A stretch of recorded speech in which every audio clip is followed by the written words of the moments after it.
বিশ্বনবী সাল্লাল্লাহু আলাইহি ইসলামের জীবনী, ওনার বায়োগ্রাফি নিয়ে কথা বলাটা দুষ্কর, কারণ এটার কোনো শেষ নাই, কুল নাই, কিনারা নাই, বিয়ন্ডলেস, বাউন্ডলেস, বটমলেস। সুবহানাল্লাহ বলেন।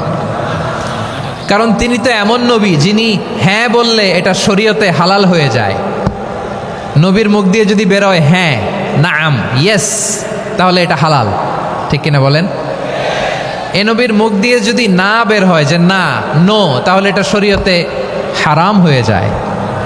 কেমন নবী আমরা পেয়েছি, যিনি হ্যাঁ বললে হালাল, না বললে হারাম, যিনি সাব্বাবা, এই আঙ্গুলি উপরের দিকে উঁচু করলে চাঁদ ভেঙে দুই টুকরা হয়ে যায়, যে নবী জমিন থেকে পা উঁচু করলে আল্লাহর আরশে মেরাজে চলে যায়, এমন নবীর উম্মত আমরা হয়েছি। যে নবীকে বাদ দিলে কোরআন বোঝা যায় না, কারণ এ নবীর উপরই কোরআন নাজিল করেছে কে? এ নবীকে বাদ দিলে হাদিস বোঝা যায় না, কারণ হাদিস তো এ নবীর মুখনিসৃত পবিত্র বাণী। সুবহানাল্লাহ পড়েন। এ নবীকে বাদ দিলে জান্নাত চিনা যায় না, কারণ জান্নাত তিনি চাক্ষুষ দেখে এসে আমাদেরকে মেরাজ শেষে বর্ণনা করে শুনিয়েছেন।